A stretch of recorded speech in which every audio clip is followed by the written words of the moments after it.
phenomenal final day in the Scottish Premiership we saw this weekend. Celtic snatching it off of Hearts right at the end there. Unbelievable scenes, and well, like I said, it was also a really incredible game as well. Really good game. I thought, you know, that was a worthy game for the title race that we've had. It was entertaining. It was action packed. It was everything I hoped it would be, in fact. So going into it, we knew Celtic knew if they won, they'd win the league. But the way they did it, I think will live long in the history. They obviously win this league title a lot, but I think that'll be one that they remember years down the line. The way they did it, the way they had to fight back throughout the season as well. So in terms of the game itself, I thought, I mean, towards the sort of start of the first half, I thought very even overall, very even. But I think Celtic really did start to control the possession as the half went on. That said, though, they wasn't quite at it. They didn't have the cutting edge, and I think Hearts, you know, they grow into games, and they're a team that quite often come from behind in games as well, and they've liked their late goals this season as well, we've seen. But like I said, they did really grow into this half, I think, and when they got that goal right on half time, about 40 minutes in, perfect time to score and to go 1-0 up there and take charge, take the lead there. Bear in mind, they only needed a draw there, so to take the lead there at Celtic Park with their recent away form as well was massive. So Kingsley swings the corner in, Lawrence Shankland, of course, was able to get his head on that and puts them in the lead. Massive goal, huge goal for Hearts, really take control of this game, and a massive goal for Lawrence Shankland, big game player. He's usually always there in the big games, I have to say, and looks like he might have done it again. That looked like a massive goal. Could that have been the goal that won Hearts the league? And it looked like they were going to go into the break 1-0 up, but wasn't to be. There was some stoppage time at the end of the half, of course. Celtic, they go up the other end, they're given the penalty. Right decision, I think the way the defender slides in, the way he has his arm up, I think, yeah, handball, right decision. The one that was given against Motherwell in the week, very controversial, but that, I think no one could argue with, was definitely a penalty.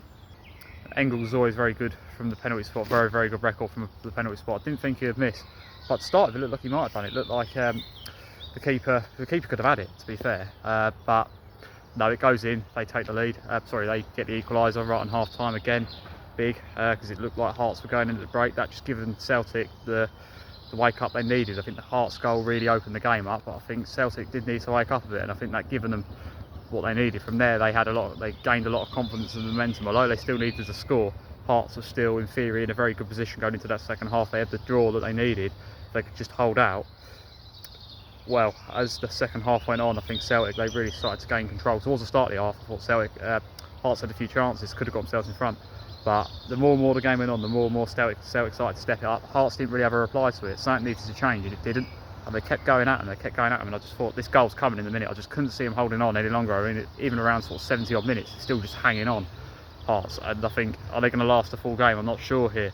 But like I said, the keeper made some cracking saves. But eventually, 87 minutes in, that's when they find the breakthrough, and it was Mida with the goal for Celtic, which for a split second, the offside flag goes up, and you can only imagine what's going through the heads of both supporters at this point. But yeah, the goal initially looked like it was offside, but of course it goes to VAR, and then VAR gives it as a goal, which is a massive decision in the end.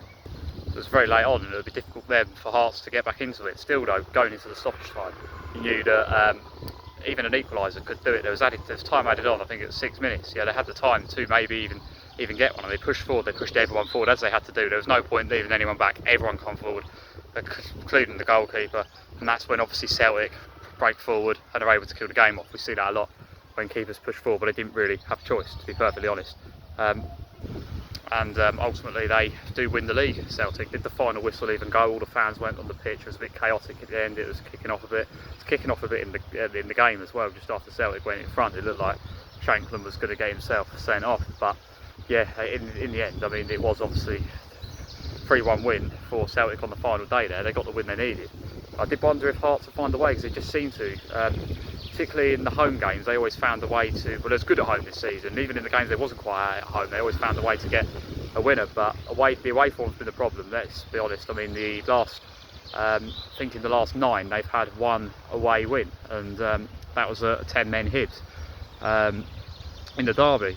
Some 9-men Hibs even in the derby. So yeah, you have to look at it like that. When you look at it like that, you could argue that yeah, they've really thrown it away. They really let it slip, especially when Celtic going into the the split, looked like they was the team that had it all to do. I mean, but it was. They were looked like third favourite at that point after the defeat at Dundee United. It looked like they was really up against it, but they've just clawed back and they've won the big games when they've come around. They beat Rangers last week, and now they go and beat Hearts in the game they absolutely had to win this time, and that's just what they do. I have to say, massive congratulations to them on their title as well. I think that's 14 of the last 15, which is just astonishing that they've managed to achieve. But yeah, absolutely gutted for Hearts, I have to say. I've followed this title race throughout the whole season, really. I've been invested in this the whole season, and the more and more it's gone on, the more and more Hearts have just been finding a way, even when they've not been at it, to stay at the top.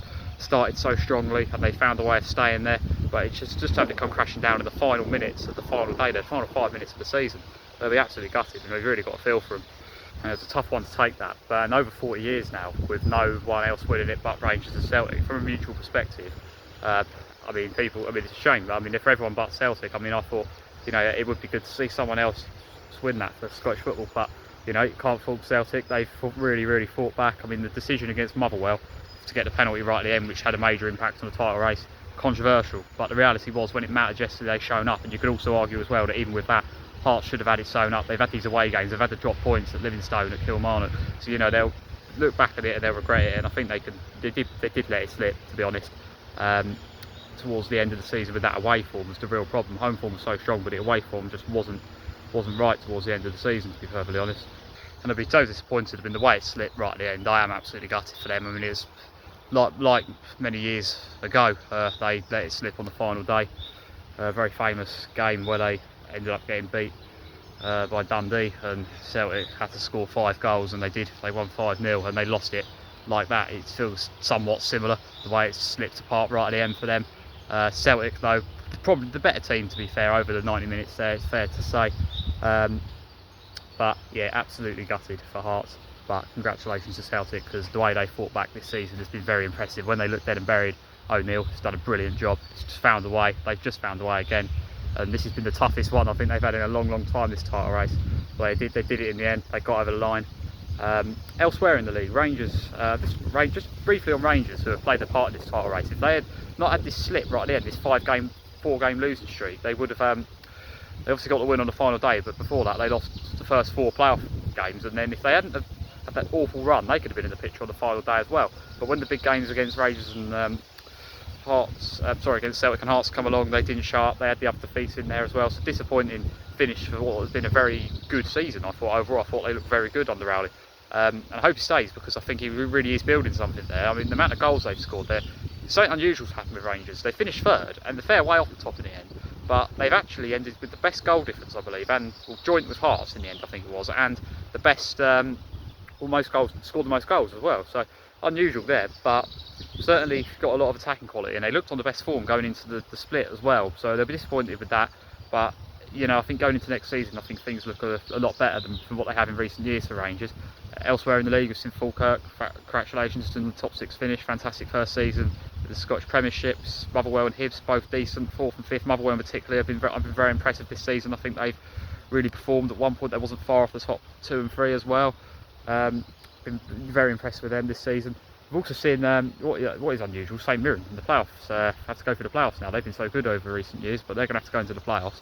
They're going up against Partick Thistle, and I'd quite like both of them to win. I quite like both of them in the Premiership, actually. I'm not really sure who I'd want to win that. It's a shame that they're facing each other in a way, but I don't really quite know what's gone wrong with St Mirren, but something's clearly not right in the playoff. But yep, and I mean, Aberdeen, disappointing season, bottom half finish.